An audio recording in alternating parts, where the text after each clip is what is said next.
Ngayong araw mga mare, samahan nyo naman kami i-reward ang aming sarili. Dahil deserve naman natin to mga mare. Dahil sa dami natin pinagdaanan, hindi naman siguro masama na bigyan natin pahinga yung ating sarili. Kaya naman, napagdesisyon na namin na pumunta dito sa Beauty Pro Aesthetic Clinic na matatagpuan sa Plaridel. Kaya naman, bumaba tayo dito sa Kapitolyo para sumakay naman tayo pa Plaridel. Bago yun mga mare, nagbuko muna tayo kasi sobrang init talaga. Yung pupuntahan pala natin Beauty Pro Aesthetic Clinic ay matatagpuan mo lang sa tapat ng public market ng Plaridel. At eto nga, nakarating na tayo at eto pala siya mga mare. May dental na rin kapag gusto mo magpalinis. Hindi ka rin naman maliligaw, Plaridel Public Market, hanapin mo lang yun na yun. Kaya ayan, eto, umakyat na tayo. Sa taas pala siya mga mare at kailangan natin umakyat ng hagdan. Sayang nga lang, hindi natin kasama si tatay. Dahil nga magsasabog daw siya ng palay kaya hindi na rin sumama, eto nga siya. Pag akyat mo ng hagdan, eto na, matatagpuan mo na ang clinic. At eto pala si Doktora Vanessa. Bungad mo pa nga lang, mamamangha ka na kasi napaka-aesthetic talaga. Tapos, kapag gusto mo magpabunot ng ngipin, ay dito lang sa kabilang pinto ay pwede na. At eto pala mga mare, iba't ibang klaseng ino-offer nila. Bahala na lang kayo kung ano yung gusto niyo ipagawa sa sarili nyo. So, halos lahat ay nandito na kaya hindi mo na kailangan pa ng iba. At eto nga mga mare, ang ganda ng loob. Napakaganda nito mga mare, lalo na kapag mahilig ka mag-picture. At eto nga kapatid ko, gusto niya daw magpa-nail extension. Matagal na nga ako kinukulit kasi gusto niya daw yung kasi nga nakikita niya sa FB. Kaso syempre mga mare, hindi naman yun mahalaga kaya hindi ko nang pinagbibigyan. Pero eto, paminsan-minsan lang naman. At eto nga mga mare, namimili na tayo. Tutulungan ko na nga mamili yung kapatid ko anong kulay ng gusto niya ilagay sa kuko niya. Hindi ka rin kasi talaga makapili kasi napakadaming pagpipilian. At din kasi magaganda. At shoutout po pala kila Ate Lenny at Ate Hazel. At eto pala si ate, siya ang gagawa sa kuko ng kapatid ko. Natutuwa lang ako mga mare kasi dati pangarap niya lang to, at least ngayon ay mararanasan niya na. Kaya ayan na nga ay sinisimulan na at siya ang nauna. Ang amin kasi inire-ready pa kaya naman eto nag-aantay pa tayo at tingnan niyo naman mga mare, ang ganda ng lugar nila. At eto nga mga mare, nagpaputs pa naman kami. Wow, syala. Yun naman para kami sirena, ang ganda kasi ng upuan. Ito ang unang beses namin mararanasan to kaya naman nakakatuwa talaga. Sarap din sa pakiramdam na nakikita ko si mama na ganito. Si dati makikita ko lang yan nagbababad ng paa sa maligamgam na tubig. Tapos ngayon tingnan niyo naman may paputs pa pa. Talaga lahat ng kalyo ni mama. Alam ko malakas yung kiliti ni mama sa paa pero hindi siya natatawa ngayon, siguro pinipigilan niya. Habang abala nga kami sa kabila at eto naman si Pangit magpapafacial daw. Yung diamond fill daw. Kaya naman sinutan na siya ng ganyan bago simulan yung procedure at eto nga nakapikit pa si Pangit at feel na feel niya. Kasi mga mare, nung walang-wala kami, pangarap to ni Pangit. Lagi niyang sinasabi na pwede kaya natin maranasan yung mga ganong bagay. Tapos sabay kami magpapaganyan. Ito kasi mga mare, reward mo na rin sa sarili mo to. Sa dami natin ginagawa sa buhay, hindi dapat natin nakakalimutan kahit isang beses lang. Bigyan natin yung sarili natin ng kahit konting oras. Kaya na nga, nililinis na yung mukha ni Pangit at nakaka-relax yung ganyan. Makikita niyo naman sa mukha ni Pangit na nare-relax siya kasi nga nakapikit pa talaga. At eto nga si Pangit habang abala ay eto naman kami ay nagpapaputs pa rin. Hindi pa rin talaga tapos kay mama kasi nga apakadaming kalyo sa paa. Sa paglalakad pa nga lang mga mare sa sobrang layo natin dati ay talagang mapapakalo yung paa mo. Tapos apakasipag pa ni mama. Kaya para sa akin, deserve na deserve to ni mama at gusto ko rin niya naman itong maranasan niya. Kasi nga palagi ko siya nakikita, mag-iinit siya ng tubig tapos ilalagay sa tabo. Tapos pupunasan niya yung paa niya. At least ngayon naranasan na yung pakiramdam na ganito. Nakaka-relax nga mga mare yung init tapos samahan mo pa na may bato-bato. At eto nga, napakaseryoso ni mama. Hindi man niya sabihin na masaya siya, nakikita ko naman sa mga mata niya. Ang ganda nga nito mga mare, hindi na yung tipong batsa-batsain kasi nakikita ko sa iba. Dito, may gripo na, hindi na mahihirapan pa. Dito lang yan mga mare sa Beauty Pro Aesthetic Clinic. Na makikita nyo talaga, medyo naiilang din ako kasi nga hindi ako sanay. At pagpasensyahan nyo na mga mare, malay mo sa susunod sanay na tayo. At eto nga mga mare, yung kapatid ko, sinusukatan na nang ilalagay niya sa kuko. Niloloko nga namin na hindi siya makakapaghugas. Tamad na nga maghugas ng walang kuko, mas lalo siyang tatambidin kapag mahaba yung kuko niya. Pero masaya ako para sa kanya. At eto nga, ang ganda ng mga bulaklak. Si Doktora Vanessa pala ang may-ari nito. At eto na nga mga mare, malapit na matapos si mama. At eto naman ako naman. Sa totoo lang, habang ginaganyan ako ni Ate Lenny, gusto ko na rin magwala kasi nakikita makikiliti talaga ako. Kasi malakas yung kiliti ko sa paa. Pero syempre, tiis ganda tayo. At pagkatapos nga doon, eto naman si Pangit, inaalis yung mga blackheads niya. Kasi napakarami din talaga niyang blackhead. At least ngayon, hindi ko na siya makikita sa harap ng salamin na nagtitiris ang blackheads niya. Yung tao kasi na to, ang hili magtiris. At eto nga mga mare, yung paa ko minamassage na, ang sarap nga sa paa. Nakaka-relax pala yung ganito mga mare. Ngayon ko lang nalaman kasi nga unang beses lang naman natin to naranasan. Hanggal talaga yung pagod ng paa mo kapag nagpaganito ka. Pagkatapos nga nun mga mare, si mama magpapalagay daw kaya naman namimili rin siya ng kulay. At eto nga, kinakapitan na siya ng extension. Lilit kasi mga mare ng kuko ng kapatid ko, tingnan nyo naman. Kaya talagang gustong gusto niya rin magpahaba ng kuko. Kaya nga yung hinliliit niya na dalawa, pinahaba niya. Ang kaso, kailangan putulin. Kaya naman tanong ng tanong kung tutubo pa daw ba yun. Baka daw kasi magtampo, hindi na humaba. Ayun, natatakot. At eto nga, ang hahaba na ng kuko niya. Ang ganda lang din ng pagkakagawa ng kuko niya. At eto nga si Pangit, malapit na ring matapos. At eto, ginaganito na siya. Hindi ko alam tawag din mga mari. Pero ang sarap niyan mga mari sa pakiramdam kasi ginanyan din ako. Kaya alam ko yung pakiramdam. Tanggal talaga yung mga dumi-dumi mo sa mukha mga mari kapag nagpaganito ka. Kaya Monbil pala to mga mari kasi nagre-rejuve kami kaya hindi pwede yung iba. At eto nga si mama, nagutom na kaya naman kumain muna. Shala-shala si mama oh. Papalinis din siya ng kuko sa paa. Ako mga mare, makikita mo lang yan naglilinis ng paa kapag nagustuhan talaga niya. Yun lang mga mare, may naglinis ng kuko niya sa magandang lugar kasi nga kapag dati naglilinis siya sa sarili niya lang. Alam ko pa nga dati, bibili yan ng Cutex na tig sa 10 dati tapos mga ilang araw lang wala na. At eto nga si Pangit, binabad na ng 20 minutes yung mukha niya. Hanggal talaga ang sumpa sa mukha mo kapag nagpaganito ka. At eto nga kapatid ko, malapit na rin matapos yun sa kanya. Sino kaya ang maghuhugas for today's vlog? Tingnan nyo naman yung kuko ni mama, pulang-pula. Sino ka dyan? Ito nga si ate, namimili ng design para sa kapatid ko. At ako nga mga mare, pinagsuot na ng ganitong damit kasi magpapafacial din tayo for today's video. Tulad lang din naman ang ginawa kay Pangit kasi nga nagre-rejuve tayo. Grabe mga mare, ang sarap sa pakiramdam kasi ang lamig nung nilalagay ni ate. Aba, nakapikit pa si Mayora.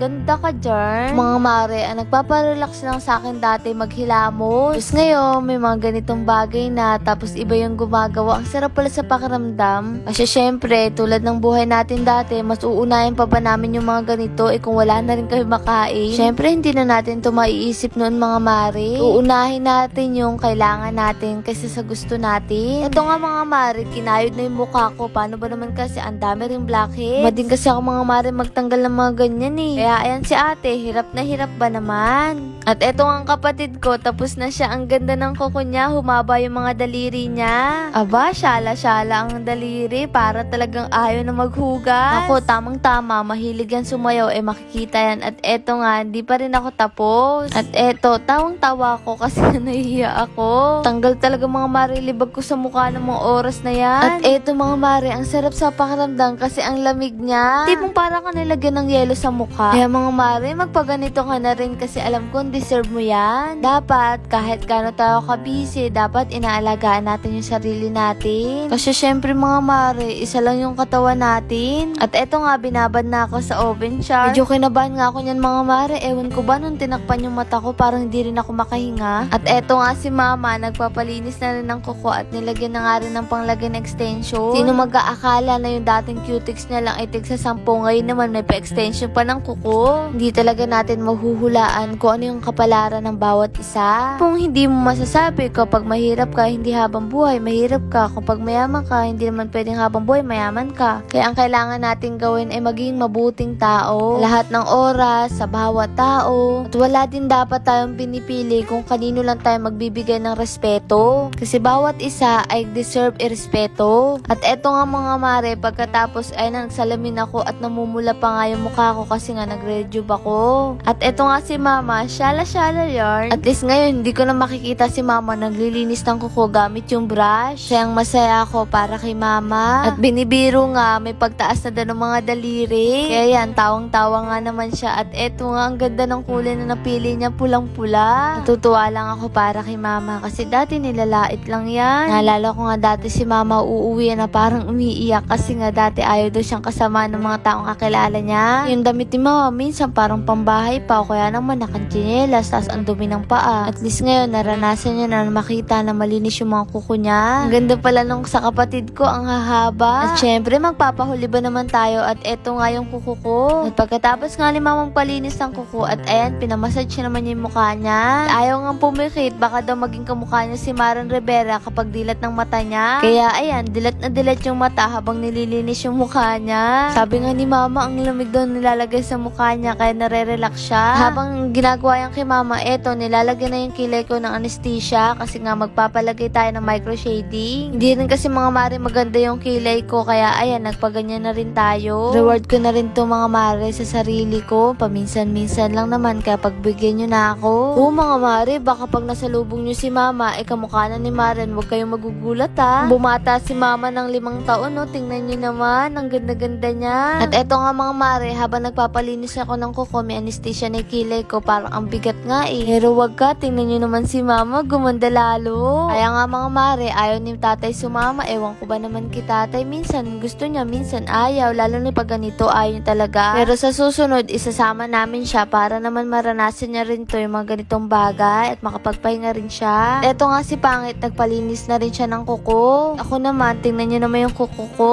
at wag nyo na rin pupansinin yung kilay ko. At ayan na nga mga mare, naglalagay na ng design, napakaganda. Ito nga si mamang nasa gilid ko, manghang-mangha siya. Sa totoo lang mga mare, hindi ko alam kung paano ang magiging kilos ko nito kasi nga hindi rin naman ako sanay ng ganitong mahaba ang kuko. Kasi kahit sa kuko kong natural, hindi ako nagpapahaba kasi hindi ako sanay. Lahat naman ng bagay mga mare natututunan. At ayan nga, ang haba ng mga daliri ko at ang ganda talaga niya. Ang maganda rin dito mga mare, matagal din daw tong mawala. Hindi pa rin talaga tayo makakaligtas sa paghuhugas ng pinggan at paglalaba. Eto nga, micro shading na ang gagawin sa kilay ko at kinakabahan nga ako. Hindi ko rin kasi mga mare alam yung mararamdaman ko dito, kung masakit ba. Kasi syempre, unang beses lang natin to. Ang katulad ko na mininipis ang kilay o kaya naman hindi pantay, pwede sa inyo to. At ayan na nga mga mare, sinusukat na yung kilay ko para malaman kung ano yung guguhitan. At eto nga, pala mga mare yung kilay ko sabog-sabog na, manipis pa. Man sinubukan ko at excited na talaga ako sa kakalabasan nito. Hirap din talaga mga mare magpaganda, ano. Magtitiis ganda talaga tayo for today's video. Ayan nga mga mare, sinishade na ni ate at hindi ko rin alam ang tawag dyan. Mga mare, kapag nakita nyo ako sa daan, wag nyo pagtawanan yung kilay ko kung makapal. At ayan na nga mga mare, inaayos na ni ate at excited na rin talaga ako sa kalalabasan nito. Tinanong ako kung ano daw yung gustong kilay. Sabi ko yung kay doktora kasi ang ganda. Kaya naman mga mare, silimulan na. Micro shading pala mga mare ang tawag dito. At ayan, ginuguhitan na yung kilay nating manipis. Dito pa nun mga mare, hindi pa ako nasasaktan kasi nga mga mare may anesthesia to. At ito pala yung itsura niya. At dito banda, naiiyak na ako sa isip ko kasi nga medyo masakit na. 5/10 lang naman mga mare, kaya caring-carry pa rin. Sa mga balak pag ganito, huwag kayong maglalagay ng kung anong nasa mukha nyo. Para naman mabilis kumulay. Para hindi rin kayo masaktan. Kasi ako may nilalagay sa mukha kaya nahihirapan. Nakapikit-pikit lang ako niyan mga mare pero gusto ko nang tumakbo, charot. Pero sabi ko titiisin ko para lalo tayong gumanda, char. Dito nga mga mare, ang sabi ko pwede na to, ang ganda naman na. Pero hindi pa rin daw tapos kaya naman tamang tiis lang tayo. At salamat po pala sa Beauty Pro Aesthetic Clinic sa maganda nyo pong serbisyo at pakikitungo sa mga customer. Kaya na nga, may hawak pa akong salamin kasi gusto kong makita kung ano magiging resulta. Ito pa nga lang mga mare, excited na rin talaga ako. Kaya naman, sulit yung pagkurot-kurot ko sa daliri ko at eto nga, ang ganda, may kilay na ako. Parang mga mare, nagbago yung itsura ko nito. Apakaganda, kaya magpaganito na rin kayo at eto nga, pauwi na tayo. Ipo, maraming salamat sa mga nakasama natin ngayong araw. Siyempre, sa Beauty Pro Aesthetic Clinic, matatagpuan dito lang sa Plaridel, Bulacan. May iba't ibang branch din sila mga mare. Sa Baliwag, Plaridel, Malolos. Marami kayong pagpipilian at kung saan kayo malapit, pwede kayo dong pumunta. Dito na kayo sa subok at mapagkakatiwala at maraming salamat po ulit.